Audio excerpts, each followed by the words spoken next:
ராஜேஷ் வண்டி வாங்கிக்க, நல்லா பண்ணுங்க. ராஜேஷ் எங்க வண்டி சரியில்லை, இத்தனை நாளா ஆட்சி சரியில்லை, அப்ப இப்ப 40 நாளா தமிழ்நாடே மாறி. என் மைண்ட் செட் என்னதாங்க பிரச்சனை? நான் மாறாத வரைக்கும் இந்த உலகத்துல எதுவுமே மாறாத நண்பர்களே. நீங்க யாரையாவது ஒருத்தர் நொட்ட சொல்லிக்கிட்டே இருக்கிற வரைக்கும் நீங்க எதுவும் உங்க வாழ்க்கையில நடக்காது, அவங்களுக்கு நடக்கும். ஏன்னா அவங்க மாறிக்கிட்டே இருக்கிறாங்க. ஆனா மாற வேண்டியது யாருங்க? நான். அப்படியே யாராவது வந்து நான் செய்ய ஆரம்பிச்சா நாங்க அதனாலதான் ஈஸியா சொல்லுவோம், காலுக்கு செருப்பில்லையே என்று கடவுளை சபித்திருந்தேன், காலே இல்லாதவனை காணும் வரை. பாஸ் எனக்கு செருப்பு தான் இல்ல, கல்லு குத்துது, முள்ளு குத்துது, நடக்க முடியல, ரோட வச்சிருக்காங்க பாரு, இப்படியா வச்சிருப்பாங்க. டாக்ஸ் மட்டும் வாங்குறாங்க, கார்பரேஷன் கவுன்சிலர் சரியில்லை, எம்எல்ஏ சரியில்லை, மினிஸ்டர் சரியில்லை, சீஃப் மினிஸ்டர் சரியில்லை, இந்தியாவே சரியில்லை. எதுக்கு என் கால கல்லு குத்துறது? என் பிரச்சனை அதான். ஆனா எனக்கு கால் இருக்கு, அதனால கல்லு குத்துறதாவது தெரியுது. அந்த காலும் இல்லாம நடக்கிறாங்களா இல்லையா? இந்த உலகத்துல காலே இல்லாம ஓட முடியும், ஞாபகம் வச்சுக்கோங்க. ஓட முடியும் தெரியுமா உங்களுக்கு? பார்த்திருக்கிறீங்களா? பிளேட் ரன்னர் அப்படின்னே ஒருத்தர் ஃபேமஸ் ஆனவர் இருக்கிறார். 2 காலும் கிடையாது, காலே இல்லாம ஓட முடியும். ஆனா மனசு இல்லாம இங்க எதையும் செய்ய முடியாது. கையே இல்லாம ஒருத்தங்க வில்லே விடுவாங்க, பண்ண முடியும். உங்களுக்கு காமிக்கிறேன். ஆனா அதை விட முக்கியமானது ஆர்வம் இல்லைன்னா இங்க எதையும் சாதிக்க முடியாது. இப்ப நீங்க தான் முடிவு பண்ணிக்கணும். இப்ப ஒரு சின்ன பிளாஷ்பேக் உங்களுக்கு தெரியும். ஏற்கனவே நான் பார்த்தவங்க நிறைய பேர் என்ன அவர் சொன்ன மாதிரி நாங்க இந்த பழைய மூஞ்சி புது மூஞ்சின்னு சொல்ற பழக்கம் இல்ல. அப்புறம் அங்கெல்லாம் போச்சுக்குவாங்களா இல்லையா? ஏன்டா இப்ப எங்களை பார்த்தா உங்களுக்கு பழைய மூஞ்சியா தெரியுதா அப்படின்னு சொல்லி. அதனால நாங்க அப்படி சொல்ல மாட்டோம். பழகிய முகங்கள் அறிமுகங்கள் அப்படின்னு சொல்றோம். நிறைய பழகிய முகங்களை பார்த்துக்கிட்டே வந்தேன் லிஃப்ட்ல இருந்து. அப்புறம் நிறைய அறிமுகங்கள் இன்னைக்கு புதுசா நிறைய பேர் கிடைச்சிருக்கீங்க. நாங்க அதை அப்படித்தான் பாக்குறோம் சந்தோஷமா. அதனால அவங்க எல்லாருக்கும் தெரியும். நான் அடிக்கடி பேசும்பொழுது இந்த பிளாஷ்பேக்னு ஒன்று யூஸ் பண்ணுவேன். அது என்ன பிளாஷ்பேக்னா, நான் பேசினதை நானே திரும்ப ஞாபகப்படுத்துவேன். ஏன்னா நம்ம ஆளுக்கு மறதி ஒரு தேசிய வியாதி இல்லையா? சொன்னாரா இல்லையா? அதனால நமக்கு அந்த மறந்து போயிடக்கூடாதா இல்லைங்களா? பிளாஷ்பேக் வரலைன்னா ஒன்னும் கஷ்டப்பட வேண்டாம். லேசா இப்படி தலையை சாச்சு 3 வட்டம் போட்டு என்னங்க சினிமா பாக்குறியா? 25 வருஷத்துக்கு முன்னால அப்படி வாங்கி மேல ஒரு 3 பப்புள் போகுமா இல்லையா? இங்க பப்புள் விடலாம் ஆள் இல்ல, நீங்களே இப்படி மேல டாட்டாஸ் போட்டுக்கங்க. அதுக்காக 25 வருஷத்துக்கு முன்னாலே எல்லாம் போயிடாதீங்க. சில பேருக்கு போன ஜென்மம் எல்லாம் வந்துடும். ஒரு 5 நிமிஷம் 10 நிமிஷத்துக்கு முன்னாடி நானே பேசும் பொழுது ஒரு விஷயத்தை ஞாபகப்படுத்தி சொல்லுவேன். அப்ப உங்களுக்கு ஏதோ எல்லாரும் மைக்ல பேசுற டயலாக் மாதிரி தெரியும். ஆனா அதுக்கு பின்னாடி கனெக்ஷன் இருக்கும். யார் யாரெல்லாம் செருப்பை கீழே போட்டு வந்தீங்க, யார் யாரெல்லாம் மூளை எடுத்துட்டு வந்தீங்க அப்படின்லாம் சொல்லிட்டு அநேகமா என்னுடைய வாழ்க்கையிலே மேடையில எங்கேயுமே நான் கைதட்ட சொல்லவே மாட்டேன். ஆனா இன்னைக்கு சொன்னேன். இப்ப அதுலயும் ஒரு விஷயம் இருக்கு. இல்ல தனியே உள்ள இருக்கிறது, அதுதான் இங்க வந்துட்டேன். எனக்கு தெரியும் உங்களை மாதிரி ஒரு ஆள் இருக்கும்னு சொல்லிட்டு அவர் தான் சொல்லிட்டாருல்ல, அவருக்கே முன்னாடி இருந்த வேண்டிய. அப்ப உங்களை எல்லாம் சமாளிக்க தெரியாமலா இங்க வந்திருப்போம். என்ன சார், நான் எத்தனை பேர் தனிகையில இருக்கிறீங்கன்னு கேட்டா நிறைய கை தூக்குறீங்க. எத்தனை பேர் தனிகையில வேலை பார்க்கறீங்க? இந்த சேரு, இந்த மைக்கு, இந்த ப்ரொஜெக்டர் எல்லாம் இங்கதான் இருக்கு. நானும் தனிகையில இருக்கேன் சார். அப்படின்னா என்னங்க அர்த்தம்?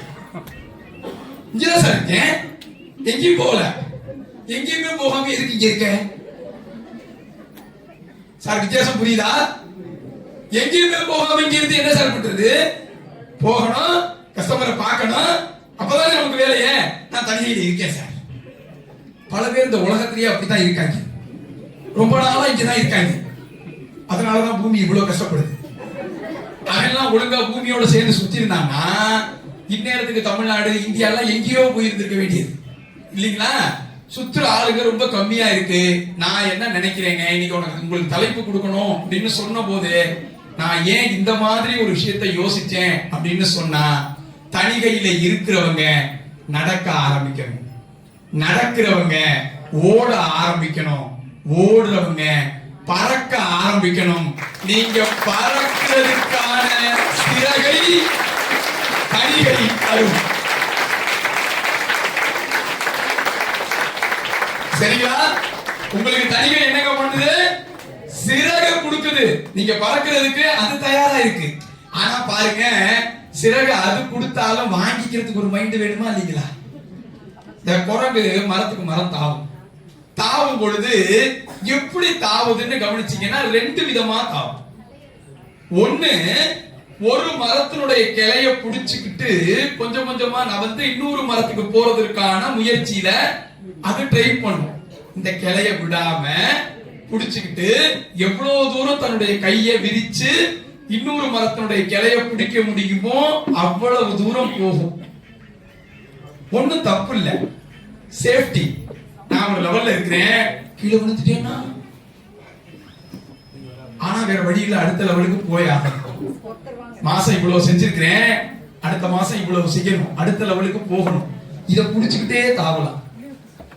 ஆனா எவ்வளவு தூரம் கையை நீட்ட முடியுமோ அவ்வளவு தூரத்துக்கு தான் முன்னேற்றம் கிடைக்கும். சில குரங்கு என்ன பண்ணும், இந்த மரத்துல இருந்து இத விட்டுட்டு அடுத்த மரத்துக்கு ஜம்ப் பண்ணும். நம்ம ஊர்ல ஒரு டயலாக் சொல்லி நம்மளுக்கு எடுத்துட்டாங்க. என்னது? இருக்கிறத விட்டுட்டு பறக்கிறதுக்கு ஆசைப்படாது பாஸ். இருக்கிறத விட்டாதான் பறக்கவே முடியும். இருக்கிறத பிடிச்சிட்டே இருந்தா எப்படி பறப்பீங்க? சார், நான் அந்த சேர்ல உட்கார்ந்து இருக்கேன், சுகமா இருக்கிறேன், அங்க இருந்து இங்க வந்து நீங்கள் மேடைக்கு வரணும் அப்படின்னா நான் சேரோடையே தான் மேடைக்கு வருவேன். அந்த சேரை விட்டாதாங்க நான் இந்த உயரத்துக்கு வரவே முடியும். நான் அங்கேயே உட்கார்ந்துட்டா லைஃப் இவ்வளவுதான். நமக்கு என்ன புரிஞ்சுக்கணுங்கன்னா, சிறகு கொடுக்கறதெல்லாம் இருக்கட்டுங்க, ஆனா அதற்கு என்ன முதல்ல வேணும்னா, யார் சிறகை கொடுத்தாலும் பறப்பதற்கான தைரியம் நம்மிடம் இருந்து வர வேண்டும். உங்ககிட்ட அந்த துணிச்சல் இருந்ததுன்னா நீங்க ஜெயிச்சுட்டே இருக்கலாம். ஒரு எலி ஜாலியா சுத்திக்கிட்டே இருந்துச்சு, அப்படியே பயங்கரமா சந்தோஷமா போயிட்டே இருந்துச்சு. ஒரு நாள் ஒரு பூனை துரத்த ஆரம்பிச்சிருச்சு. துரத்துனா உசுர கையில பிடிச்சிக்கிட்டு ஓடுது ஓடுது ஓடுது. எங்க போனாலும் பூனை துரத்துது. என்ன பண்றதுன்னு தெரியல. ஒரு கோயிலுக்குள்ள நுழைஞ்சிருச்சு. நுழைஞ்ச உடனே சாமி கிட்ட போய் கேட்டுச்சு, கடவுளே, வாழ்க்கையில என்னை எலியா படைச்சு எவ்வளவு கஷ்டப்படுத்துறேன், பேசாம என்ன பூனை ஆக்கிடு, நான் பாட்டுக்கு என் வாழ்க்கையில நிம்மதியா இருக்கேன்ல அப்படின்னுச்சு. என்ன நடந்துச்சு தெரியல, டமால்னு பூனை ஆயிடுச்சு. இனிமே என் வாழ்க்கையில எந்த பிரச்சனையும் இல்லடா அப்படின்னு கோயிலை விட்டு வெளியில வந்துச்சு. பாருங்க, ஒரு தெருநாய் துரத்த ஆரம்பிச்சு. மறுபடியும் கோயிலுக்குள்ள ஓடிடுச்சு. மறுபடியும் கடவுள் கிட்ட, ஐயோ இது என்ன இவ்வளவு பிரச்சனையா இருக்கு, பேசாம என்ன நாயா மாத்திரு. இப்ப நாயா மாறணும்னா பயங்கர சந்தோஷம். ஓகே ரைட்டு அப்படின்னு திரும்ப ரோட்ல இறங்கி 10 அடி கூட போகல. பாருங்க, போற ஒருத்தன் கல் எடுத்து அடிக்க ஆரம்பிச்சு. திரும்பவும் கோயிலுக்குள்ள ஓடி வந்துச்சு. இப்ப கடவுள் நிப்பாட்டு அப்படின்னா, என்ன நீ என்ன கேட்க போறன்னு எனக்கு தெரியும். நீ நாயா இல்ல, சிங்கமா புலியா மாறினா கூட 10 பைசா பிரயோஜனம் இல்லை. ஏன்? பயம் உன்னிடம் இருக்கும் வரை நீ எந்த வலிமை கிடைத்தாலும் அது உனக்கு பலனே இருக்காது.